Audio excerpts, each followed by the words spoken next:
ಶ್ರೀ ಗುರುಭ್ಯೋ ನಮಃ. ಹರಿ ಓಂ. ಅರ್ಜುನ ಕೇಳಿದ ಅನೇಕ ಪ್ರಶ್ನೆಗಳಲ್ಲಿ ಕೊನೆಯದು ಈ ಶರೀರವನ್ನು ಬಿಟ್ಟು ವೈಕುಂಠ ಯಾತ್ರೆಯನ್ನು ಮಾಡುವ ಸಂದರ್ಭದಲ್ಲಿ ಭಗವತ್ ಸ್ಮರಣೆ ಬೇಕು ಅಂತ ಕೃಷ್ಣ ಹೇಳಿದ.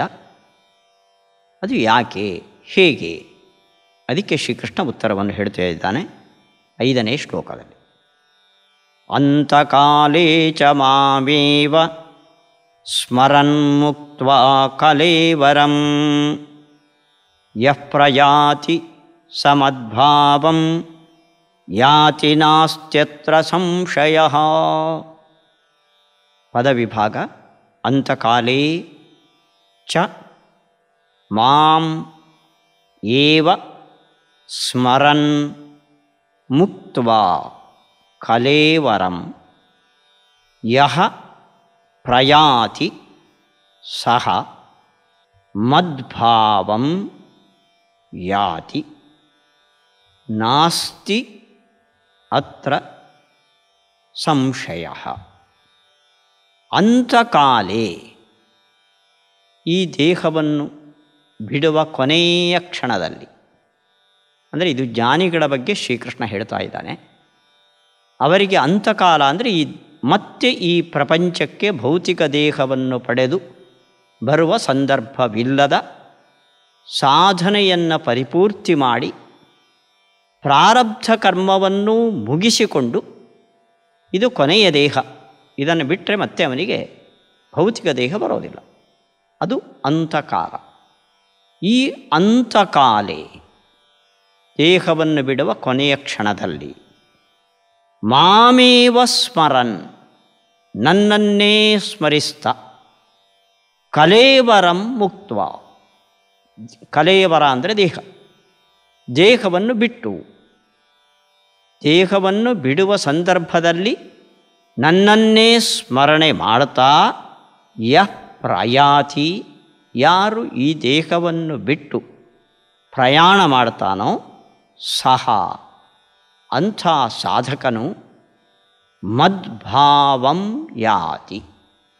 ಮದ್ಭಾವ ಅಂದರೆ ಮದ್ವತ್ ಭಾವಂ, ನನ್ನಂತೆ ಇರುವ ಗುಣಧರ್ಮಗಳನ್ನು, ಅಂದರೆ ದೇವರು ಹೇಗೆ ನಿರ್ದುಃಖನೋ ಸುಖರೂಪನೋ ಹಾಗೆ ಮದ್ಭಾವಂ, ನನ್ನಂತೆ ನಿರ್ದುಃಖನಾಗಿ ಸುಖವನ್ನು ಅನುಭವಿಸುವ ಸ್ಥಿತಿಯನ್ನು ಯಾತಿ. ಸಕಲ ದುಃಖಗಳನ್ನು ಕಳೆದುಕೊಂಡು ಸುಖವಾಗಿ ಇರುವ, ನನ್ನಂತಿರುವ ಒಂದು ಸ್ಥಿತಿಯನ್ನು ಹೊಂದುತ್ತಾರೆ.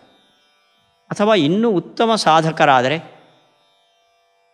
ಮೈ ಭಾವಂ ಮದ್ಭಾವಂ, ನನ್ನಲ್ಲೇ ಇರುವ ಸ್ಥಿತಿ ಅವರಿಗೆ ಬರ್ತದೆ. ಸಾಯುಜ್ಯ ಮೋಕ್ಷ ಅಂತ ಅದನ್ನು ಕರೀತಾರೆ.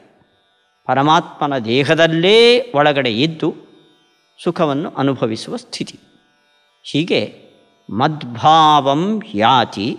ಕೃಷ್ಣ ಹೇಳ್ತಾನೆ, ನಾಸ್ತಿ ಅತ್ರ ಸಂಶಯ. ಅಂತ್ಯಕಾಲದಲ್ಲಿ ಭಗವತ್ಸ್ಮರಣಪೂರ್ವಕ ದೇಹವನ್ನು ತ್ಯಾಗ ಮಾಡಿದವನು ನೇರ ನನ್ನ ಬಳಿಗೆ ಬರ್ತಾನೆ, ಇದರ ಬಗ್ಗೆ ಸಂದೇಹವೇ ಬೇಡ. ಎಂಥ ಆಶ್ವಾಸನೆ ಶ್ರೀಕೃಷ್ಣ ಕೊಟ್ಟಿದ್ದಾನೆ. ರಾಘವೇಂದ್ರ ಸ್ವಾಮಿಗಳು ಹೇಳ್ತಾರೆ, ದೇಹವನ್ನು ಬಿಡುವಾಗ ಕಾಯತ್ಯಾಗ ಕ್ಷಣೋ ಯದ, ನಮಗೆ ದೇಹವನ್ನು ಬಿಟ್ಟು ಹೋಗುವ ಪರಮ ದುಃಖದ ಸಂವೇದನೆ ಬರ್ತದೆ ಹೊರತು ಆ ತೀವ್ರ ದುಃಖದ ಮಧ್ಯದಲ್ಲಿ ದೇವರ ಸ್ಮರಣೆ ಮರೆತು ಹೋಗ್ತದೆ. ಹೇಗೆ ಮಾಡ್ತಾರೆ ಅವರು ಅಂತ. ಅದಕ್ಕೆ ಜ್ಞಾನಿಗಳಾದವರು ನಿರಂತರ ಜೀವನ ಪೂರ್ತ ಭಗವಂತನ ಸ್ಮರಣೆ ಮಾಡ್ತಾ ಇದ್ದವರಾದ್ದರಿಂದ ದೇಹದ ಬಗ್ಗೆ ಗಮನವೇ ಇರೋದಿಲ್ಲ. ದೇಹದ ಬಗ್ಗೆ ಗಮನ ಇದ್ದರೆ ದುಃಖದ ಪರಿಜ್ಞಾನ ಬರ್ತದೆ. ನಮಗೆ ಕೈಯಲ್ಲೋ ಕಾಲಲ್ಲೋ ಗಾಯ ಆಗಿದ್ದರೆ ಸುಮ್ಮನೆ ಕೂತರೆ ರಾತ್ರಿ ಮಲ್ಕೊಂಡಾಗ ನೋವು ಶುರುವಾಗುತ್ತೆ. ನಾವು ದೊಡ್ಡ ಕೆಲಸದಲ್ಲಿ ತನ್ಮಯರಾಗಿ ಮಗ್ನರಾಗಿದ್ದರೆ ನಮಗೆ ಕೈ ಕಾಲಿನ ನೋವೇ ಅನಿಸೋದಿಲ್ಲ, ಗಾಯದ ನೋವು ಸಂವೇದನೆಗೆ ಬರೋದಿಲ್ಲ. ಹಾಗಾದರೆ ದೇಹದಲ್ಲಿ ಗಾಯವಾದ ಕೂಡಲೇ ನೋವು ಆಗಲೇಬೇಕು ಅಂತಿಲ್ಲ. ಅದರ ಬಗ್ಗೆ ಗಮನ ಹೋದರೆ ಆ ನೋವು ನಮಗೆ ಬಾಧಕವಾಗ್ತದೆ. ಆದರೆ ಜ್ಞಾನಿಗಳಾದವರಿಗೆ ಈ ದೇಹದ ಸ್ಥಿತಿ ಏನು, ನಾನು ಏನು, ದೇಹ ಆತ್ಮರ ವಿವೇಕ ಸ್ಫುಟವಾಗಿರೋದರಿಂದ, ಅದೂ ಅಲ್ಲದೆ ನಿರಂತರ ಭಗವತ್ ಸ್ಮರಣೆಯನ್ನು ಜೀವನ ಪೂರ್ತ ಮಾಡಿರೋದರಿಂದ ದೇಹದ ಬಗ್ಗೆ ಅವರಿಗೆ ಗಮನ ಇರೋದಿಲ್ಲ. ಆದ್ದರಿಂದ ದೇಹತ್ಯಾಗದ ದುಃಖ ಅವರಿಗೆ ಭಗವಂತನ ಸ್ಮರಣೆಗೆ ಬಾಧಕವಾಗೋದಿಲ್ಲ. ಈ ಇಡೀ ದೇಹವನ್ನು ಮರೆತು ಭಗವಂತನಲ್ಲಿ ಅವರು ತಲ್ಲೀನರಾಗಿರ್ತಾರೆ. ಅಂಥವನು ಮಾಮೇವ ಏಷ್ಯತಿ ನ ಸಂಶಯ. ಇದು ಅಂಧಕಾರದಲ್ಲಿ ಭಗವಂತನ ಸ್ಮರಣೆ ಮಾಡಿದಾಗ ಆಗುವ ಲಾಭ ಅಂತ ಶ್ರೀಕೃಷ್ಣ ಹೇಳ್ತಿದ್ದಾನೆ. ಮತ್ತೆ ಶ್ಲೋಕ: ಅಂತಕಾಲೇ ಚ ಮಾಮೇವ ಸ್ಮರನ್ ಮುಕ್ತ್ವಾ ಕಲೇವರಂ ಯಃ ಪ್ರಯಾತಿ ಸಮದ್ಭಾವಂ ಯಾತಿ ನಾಸ್ತ್ಯತ್ರ ಸಂಶಯಃ. ಜ್ಞಾನಿಗಳು ಅಪರೋಕ್ಷ ಜ್ಞಾನವನ್ನೇನು ಪಡೆದಿರ್ತಾರೋ ಮೋಕ್ಷಕ್ಕೆ ಕಾರಣ. ಆದರೆ ಅಪರೋಕ್ಷ ಜ್ಞಾನವಾದ ಮೇಲೂ ಪ್ರಾರಬ್ಧ ಕರ್ಮಕ್ಕೆ ಅನುಗುಣವಾದ ಅನೇಕ ದೇಹಗಳನ್ನು ಪಡೀತಾರೆ. ಆ ಕೊನೇ ದೇಹ ಪ್ರಾರಬ್ಧ ದೇಹ ಅದು ಬಂದಾಗ ವಿಶೇಷವಾಗಿ ಭಗವಂತನ ಸ್ಮರಣೆ ಬರ್ತದೆ. ಯಾವತ್ತೂ ಆಗಿರುವ ಅಪರೋಕ್ಷ ಜ್ಞಾನ ಅದು ಸ್ಥಿರವಾಗಿ ಉಳಿದು ಅವರಿಗೆ ದೇಹವನ್ನು ಮರೆಸಿ ಪರಮಾತ್ಮನ ಸ್ಮರಣೆ ಬರುವಂತೆ ಮಾಡ್ತದೆ. ಆ ಸ್ಮರಣೆಯನ್ನು ಕೊಡಬೇಕಾದವನು ಇದು ಚರಮದೇಹ ಅಂತ ಗಮನ ಇಟ್ಟು ನೋಡಿದ ಪರಮಾತ್ಮನೇ ಕೊಡಬೇಕು ಹೊರತು ನಮಗೆ ಗೊತ್ತಾಗೋದಿಲ್ಲ. ಆದ್ದರಿಂದ ಭಗವಂತ ಪ್ರಾರಬ್ಧ ಕರ್ಮ ತೀರಿ ಚರಮದೇಹವನ್ನು ಬಿಡುವಾಗ ತನ್ನ ಸ್ಮರಣೆಯನ್ನು ಅವನೇ ನಮಗೆ ಬರುವಂತೆ ಕರುಣಿಸ್ತಾನೆ. ಭೀಷ್ಮಾದಿಗಳಂಥ ದೀರ್ಘಕಾಲ ಸಾಧನೆ ಮಾಡಿದ ವ್ಯಕ್ತಿಗಳಿಗೂ ಕೂಡ ದೇಹತ್ಯಾಗ ಕಾಲದಲ್ಲಿ ಭಗವಂತನ ಸ್ಮರಣೆ ಬರಲಿಲ್ಲ ಅಂತ ಶಾಸ್ತ್ರಗಳು ಹೇಳುತ್ತವೆ. ಇದು ಪ್ರಯಾಣ ಕಾಲದಲ್ಲಿ ಭಗವಂತನನ್ನು ನೆನೆಸಿದರೆ ಸಿಗುವ ಫಲ. ಮುಂದಿನ ಶ್ಲೋಕ: ಯಂ ಯಂ ವಾಪಿ ಸ್ಮರನ್ ಭಾವಂ ತ್ಯಜಂತ್ಯಂತೆ ಕಲೇವರಂ ತಂ ತಮೇವೈತಿ ಕೌಂತೇಯ ಸದಾ ತದ್ಭಾವಭಾವಿತಃ. ಪದವಿಭಾಗ: ಯಂ ಯಂ ವಾ ಅಪಿ ಸ್ಮರನ್ ಭಾವಂ ತ್ಯಜಂತಿ ಅಂತೆ ಕಲೇವರಂ ತಂ ತಂ ಏವ ಏತಿ ಕೌಂತೇಯ ಸದಾ ತದ್ಭಾವ ಭಾವಿತಃ. ಶ್ರೀಕೃಷ್ಣ ಹೇಳುವ ಬಹಳ ಮುಖ್ಯವಾದ ಮಾತು ಇದು. ಅಂತೆ, ಈ ದೇಹ ಬೀಳುವ ಕೊನೆಯ ಕ್ಷಣದಲ್ಲಿ ಯಂ ಯಂ ಭಾವಂ ಸ್ಮರನ್, ಯಾವ ಯಾವ ವಸ್ತುವನ್ನು ಸ್ಮರಿಸುತ್ತಾ ಕಲೇವರಂ ತ್ಯಜಂತಿ, ದೇಹವನ್ನು ಬಿಡ್ತಾರೋ. ಯಾವ ವ್ಯಕ್ತಿಯು ದೇಹವನ್ನು ಬಿಡುವ ಅಂತ್ಯಕಾಲದಲ್ಲಿ ಯಾವ ಸ್ಮರಣೆಯು ಅವನಿಗೆ ಬರ್ತದೋ ತಂ ತಮೇವ ಕಲೇವರಂ ಯಾತಿ, ಅದೇ ದೇಹವನ್ನು ಆತ ಹೊಂದುತ್ತಾನೆ. ಮರಣಕಾಲದಲ್ಲಿ ಏನು ಅವನ ಮನಸ್ಸಿಗೆ ಬರ್ತದೋ ತಂದುಕೊಳ್ತಾನೋ ಅಲ್ಲ, ಅವನ ಕೈಯಲ್ಲಿ ಇರೋದಿಲ್ಲ. ಅವನಿಗೆ ಯೋಗ್ಯವಾದ ಭಾವನೆ, ಪುನರ್ಜನ್ಮಕ್ಕೆ ಬೇಕಾದ ಭಾವನೆಯನ್ನು ಪರಮಾತ್ಮನೇ ತಂದುಕೊಡ್ತಾನೆ.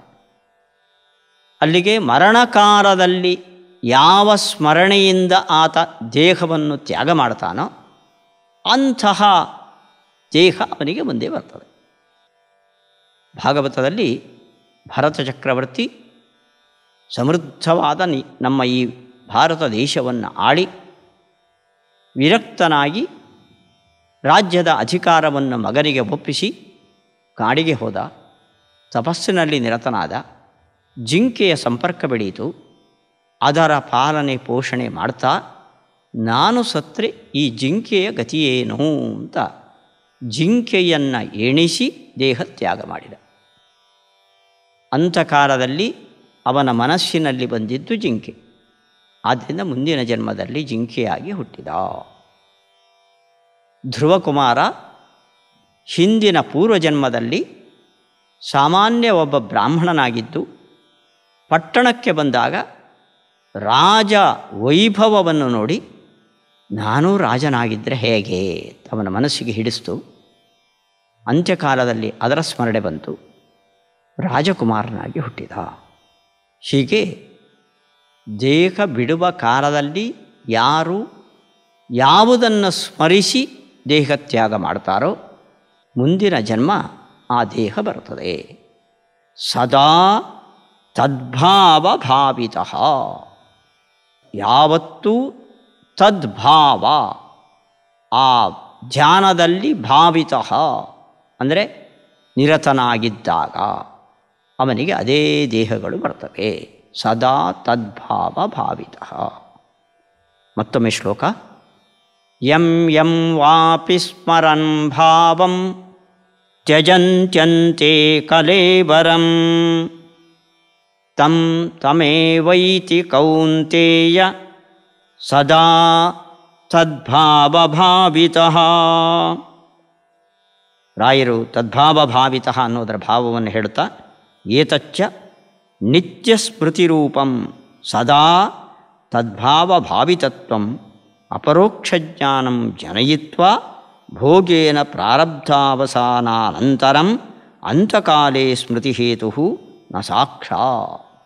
ನಿರಂತರ ಪರಮಾತ್ಮನ ಧ್ಯಾನ ಮಾಡುವ ಯೋಗ ಅದು ಚರಮದೇಹದ ತ್ಯಾಗದ ಸಮಯದಲ್ಲಿ ಭಗವಂತನ ಸ್ಮೃತಿಗೆ ಕಾರಣವಾಗ್ತದೆ. ಇಲ್ಲದಿದ್ದರೆ ಬೇರೆ ಬೇರೆ ಶರೀರಗಳನ್ನು ಎಣಿಸಿ ಪುನರ್ಜನ್ಮವನ್ನು ಆತ ಪಡೆಯಬೇಕಾಗತ್ತೆ. ಮುಂದಿನ ಶ್ಲೋಕ. ತಸ್ಮಾತ್ ಸರ್ವೇಷು ಕಾಲೇಷು ಮಾಮನುಸ್ಮರ ಯುಧ್ಯ ಚ ಮಯ್ಯರ್ಪಿತಮನೋಬುದ್ಧಿ ಮಾಮೇ ವೇಶ್ಯಸ್ಯ ಸಂಶಯಃ. ಪದವಿಭಾಗ. ತಸ್ಮಾತ್ ಸರ್ವೇಷು ಕಾಲೇಷು ಮಾಂ ಅನುಸ್ಮರ ಯುಧ್ಯ ಚ ಮಯಿ ಅರ್ಪಿತ ಮನೋಬುದ್ಧಿ ಮಾಂ ಏವ ಏಷ್ಯಸಿ ಅಸಂಶಯ. ಇಲ್ಲೆಲ್ಲ ಶ್ರೀಕೃಷ್ಣ ಈ ಪ್ರಪಂಚದ ಸೃಷ್ಟಿಕರ್ತನಾದ ಪರದೇವನಾಗಿ ನಿಂತು ಇದರ ಬಗ್ಗೆ ಸಂಶಯ ಪಡಬೇಡ, ನಮ್ಮ ಕಲ್ಪನೆಗೆ ಮೀರಿದ ವಿಷಯಗಳು ಇದು, ನಾನು ಹೇಳ್ತಾ ಇದ್ದೇನೆ, ಇದರ ಬಗ್ಗೆ ಸಂಶಯ ಬೇಡ ನಿನಗೆ ಅಂತ ಭರವಸೆ ಕೊಡ್ತಾ ಇದ್ದಾನೆ ಶ್ರೀಕೃಷ್ಣ. ಅರ್ಜುನ, ನಾನು ಹಿಂದೆ ಹೇಳಿದಂತೆ ಅಂತ್ಯಕಾಲದಲ್ಲಿ ನನ್ನನ್ನು ಸ್ಮರಣೆ ಮಾಡುತ್ತಾ ದೇಹ ಬಿಟ್ಟರೆ ನನ್ನ ಬಳಿಗೆ ಬರ್ತಾನೆ ಅಂತ. ಅಂತ್ಯಕಾಲದಲ್ಲಿ ನನ್ನ ಸ್ಮರಣೆ ಬರಬೇಕಾದರೆ ಅಂತ್ಯಕಾಲದಲ್ಲಿ ಮಾಡಿದರೆ ಸಾಕು, ಜೀವನದಲ್ಲಿ ಬೇಕಾದಂತೆ ಇರೋಣ ಅಂದರೆ ಬರೋದಿಲ್ಲ. ಮತ್ತು ಸರ್ವೇಷು ಕಾಲೇಷು ಮಾಂ ಅನುಸ್ಮರ. ನಿನಗೆ ಬುದ್ಧಿ ಬಂದಾಗಿನಿಂದ ಕೊನೆಯವರೆಗೂ ಸರ್ವೇಷು ಕಾಲೇಷು ದಿನ ಇಡೀ ಮಾಂ ಅನುಸ್ಮರ, ನನ್ನನ್ನು ಮನಸ್ಸಿನಲ್ಲಿಟ್ಕೋ, ಸ್ಮರಿಸಿಕೋ. ಆವಾಗ ಅಂತ್ಯಕಾಲದಲ್ಲಿ ನನ್ನ ಸ್ಮರಣೆ ಬರ್ತದೆ. ಒಬ್ಬ ವಿದ್ಯಾರ್ಥಿ 3 ಗಂಟೆ ಪ್ರಶ್ನೆಗಳಿಗೆ ಉತ್ತರವನ್ನು ಬರೀಬೇಕಾದರೆ ಅವನು ಜೀವನ ಪೂರ್ತ 3 ವರ್ಷಗಳಲ್ಲಿ ಅದರ ಅಭ್ಯಾಸವನ್ನು ಮಾಡಿರಬೇಕು. ಅದರಂತೆ ಅನರ್ಘ್ಯವಾದ ಸ್ಮರಣೆ, ಭಗವಂತನ ಸ್ಮರಣೆ, ನಮ್ಮ ದೇಹದ ದುಃಖವನ್ನು ಮರೆತು ಏಕಾಗ್ರ ಚಿತ್ತದಿಂದ ಆ ಕಾಲದಲ್ಲಿ ಭಗವಂತನ ಸ್ಮರಣೆ ಬರಬೇಕಾದರೆ ಶ್ರೀಕೃಷ್ಣ ಹೇಳ್ತಾನೆ, ಸರ್ವೇಷು ಕಾಲೇಷು ಮಾಂ ಅನುಸ್ಮರ. ಹಾಗಾದರೆ ಮನೆ ಕೆಲಸ ಕಾರ್ಯಗಳನ್ನು ಜವಾಬ್ದಾರಿಯನ್ನು ಬಿಟ್ಟು ದೇವರ ಕೋಣೆಯಲ್ಲೇ ದೇವರ ಸ್ಮರಣೆ ಮಾಡ್ತಾ ಭಜನೆ ಮಾಡ್ತಾ ಕೂತ್ಕೊಳ್ಳೋಣವೋ? ಕೃಷ್ಣ ಹೇಳ್ತಾನೆ, ಸ್ಮರಣೆಗೂ ನಿನ್ನ ಕೆಲಸಕ್ಕೂ ಸಮಯ ಭೇದ ಇಲ್ಲ. ಅರ್ಜುನನಿಗೆ ಹೇಳುವ ಮಾತು, ಮಯಿ ಅರ್ಪಿತ ಮನೋಬುದ್ಧಿ ಯುದ್ಧ. ಅರ್ಜುನ, ನೀನೊಬ್ಬ ಕ್ಷತ್ರಿಯ, ಇವತ್ತು ರಣರಂಗದಲ್ಲಿದ್ದಿ, ಯುದ್ಧ ಮಾಡೋದು ನಿನ್ನ ಕೆಲಸ. ಯುದ್ಧ ಅಂದರೆ ಘೋರವಾದ ಒಂದು ಕೃತ್ಯ. ಒಬ್ಬ ಮನುಷ್ಯನನ್ನು ಹೊಡೆದು ಕೊಲ್ಲೋದು, ಅದರ ಉದ್ದೇಶ ಏನೇ ಇರಲಿ. ಇಂಥ ಘೋರವಾದ ಯುದ್ಧದಲ್ಲೂ ಕೂಡ ಮಯಿ ಅರ್ಪಿತ ಮನೋಬುದ್ಧಿ, ನಿನ್ನ ಬುದ್ಧಿ ಮತ್ತು ಮನಸ್ಸನ್ನು ನನ್ನಲ್ಲಿ ಅರ್ಪಿಸಿ ನಿನ್ನ ಕರ್ತವ್ಯವಾದ ಯುದ್ಧವನ್ನು ಮಾಡು. ಹಾಗಾದರೆ ದೇವರ ಸ್ಮರಣೆಗೆ ಒಂದು ಕಾಲ, ನಮ್ಮ ದಿನನಿತ್ಯದ ಕಾರ್ಯಗಳಿಗೆ ಒಂದು ಕಾಲ ಅಂತಿಲ್ಲ. ದಿನನಿತ್ಯದ ಅವನಿಗೆ ಯುದ್ಧ, ನಮಗೆ ಜೀವನ ಯುದ್ಧ. ಹೀಗಾಗಿ ನಮ್ಮ ದಿನನಿತ್ಯದ ಕಾರ್ಯಗಳನ್ನು ಮಾಡುವ ಹೊತ್ತಿನಲ್ಲೇ ಸದಾ ಭಗವಂತನಿಗೆ ನಮ್ಮನ್ನು ಅರ್ಪಿಸಿಕೊಂಡು, ನನ್ನ ಬುದ್ಧಿ ನನ್ನ ಮನಸ್ಸು ಅದು ನಿನ್ನ ಕೈಯಲ್ಲಿದೆ, ನೀನು ಯಾವ ಪ್ರೇರಣೆಯನ್ನು ಕೊಡುತ್ತೀಯೋ ಅದಕ್ಕೆ ಅನುಗುಣವಾಗಿ ನಾನು ಮಾಡ್ತಾ ಇದ್ದೇನೆ. ಹೀಗೆ ಭಗವಂತನ ಸ್ಮರಣೆಯನ್ನು ಮನಸ್ಸಿನಲ್ಲಿ ಇಟ್ಟುಕೊಂಡು ನಮ್ಮ ದೈನಂದಿನ ಕಾರ್ಯವನ್ನು ಮಾಡ್ತಾನೇ ಇದ್ದರೆ ಅಂತ್ಯಕಾಲದಲ್ಲಿ ಭಗವಂತನ ಸ್ಮರಣೆ ಬರ್ತದೆ. ಮಾಮೇವ ಏಷ್ಯಸಿ, ಹೀಗೆ ನಿರಂತರ ಭಗವಂತನ ಸ್ಮರಣೆ ಇದ್ದು ಅಂತ್ಯಕಾಲದಲ್ಲಿ ನಿನಗೆ ಅದರ ಫಲವು ಸಿಕ್ತು ಅಂದರೆ ಮಾಮೇವ ಏಷ್ಯಸಿ, ನನ್ನನ್ನೇ ಹೊಂದುವಿ ಈ ದೇಹವನ್ನು ಬಿಟ್ಟು. ಅಸಂಶಯ, ದಿನನಿತ್ಯ ಕೃಷ್ಣ ಹೇಳಿದಂತೆ ಸ್ಮರಣೆ ಮಾಡಿದ್ದೇನೆ, ಸಿಗುತ್ತೋ ಇಲ್ವೋ, ಸಿಗುತ್ತೋ ಇಲ್ಲ, ಸಂಶಯ ಪಡಬೇಡ. ನಾನು ಹೇಳ್ತಾ ಇದ್ದೇನೆ, ಕೊಡುವವನು ನಾನು, ಪಡೆಯುವವ ನೀನು, ಹೀಗೆ ಮಾಡು, ಇದರ ಬಗ್ಗೆ ಸಂದೇಹ ಬೇಡ. ಎಂಥ ಭರವಸೆ ಕೊಟ್ಟಿದ್ದಾನೆ ಶ್ರೀಕೃಷ್ಣ. ತಸ್ಮಾತ್ ಸರ್ವೇಷು ಕಾಲೇಷು ಮಾಮನುಸ್ಮರ ಯುಧ್ಯ ಚ ಮಯ್ಯರ್ಪಿತ ಮನೋಬುದ್ಧಿ ಮಾಮೇವೇಶ್ಯಸ್ಯ ಸಂಶಯಃ. ಮುಂದಿನ ಶ್ಲೋಕ. ಅಭ್ಯಾಸಯೋಗಯುಕ್ತೇನ ಚೇತಸಾನನ್ಯಗಾಮಿನ ಪರಮಂ ಪುರುಷಂ ದಿವ್ಯಂ ಯಾತಿ ಪಾರ್ಥಾನುಚಿಂತಯನ್. ಅಭ್ಯಾಸ ಯೋಗಯುಕ್ತೇನ ಚೇತಸಾ ಅನನ್ಯಗಾಮಿನ ಪರಮಂ ಪುರುಷಂ ದಿವ್ಯಂ ಯಾತಿ ಪಾರ್ಥ ಅನುಚಿಂತಯನ್. ಹಿಂದಿನ 6ನೇ ಶ್ಲೋಕದಲ್ಲಿ ಸದಾ ತದ್ಭಾವ ಭಾವಿತಃ ಅಂತ, ಭಗವದ್ಭಾವವನ್ನು ಸದಾ ಚಿಂತಿಸಬೇಕು, ಪರಮಾತ್ಮ ಸ್ವರೂಪದ ಚಿಂತನೆ ಇರಬೇಕು ಅಂತ. ಅದನ್ನು ಶ್ರೀಕೃಷ್ಣ ಇಲ್ಲಿ ಸ್ಪಷ್ಟಪಡಿಸ್ತಾ ಇದ್ದಾನೆ. ಅಭ್ಯಾಸ ಯೋಗಯುಕ್ತೇನ. ಯೋಗ ಅಂದರೆ ಉಪಾಯ, ಉಪಾಯ ಅಂದರೆ ಸಾಧನೆ. ಏನು ಸಾಧನೆ? ಅಭ್ಯಾಸ ಎಂಬ ಸಾಧನೆ. ನಮ್ಮ ಮನಸ್ಸು ಒಂದು ಕ್ಷಣ ಭಗವಂತನ ಚಿಂತನೆ ಮಾಡ್ತದೆ, ಮತ್ತೆ ನಾವು ಮಾಡುವ ಕೆಲಸದಲ್ಲಿ ದೇವರು ಮರೆತು ಹೋಗ್ತಾನೆ. ಆದರೆ ಎಲ್ಲೆಲ್ಲಿ ಮರೆಯುತ್ತದೋ ಮತ್ತೆ ಮನಸ್ಸನ್ನು ಈ ಕಡೆ ತಂದು ಅವನ ಸ್ಮರಣೆಯಲ್ಲಿ ತೊಡಗಿಸಬೇಕು. ಹೀಗೆ ಚಂಚಲವಾದ ಮನಸ್ಸನ್ನು ತಡೆದು ದೇವರಲ್ಲಿ ನಿಲ್ಲಿಸುವ ಅಭ್ಯಾಸ, ಈ ಅಭ್ಯಾಸ ಎಂಬ ಯೋಗ ಸಾಧನೆ. ಅದರಿಂದ ಯುಕ್ತೇನ ಕೂಡಿದ ಚೇತಸ ಮನಸ್ಸಿನಿಂದ, ಮನಸ್ಸು ಆ ಕಡೆ ಈ ಕಡೆ ಹೋದಾಗ ತಡೆದು ನಿಲ್ಲಿಸಿ ಯಾವ ಕೆಲಸ ಮಾಡ್ತಾನೋ ಮನಸ್ಸಿನಲ್ಲಿ ದೇವರ ಚಿಂತನೆಯನ್ನು ನಡೆಸುವ ಒಂದು ಪರಿಪಾಠಿ ಇದು. ಇಂಥ ಪರಿಪಾಠಿಯನ್ನು ಬೆಳೆಸಿಕೊಂಡ ಚೇತಸ.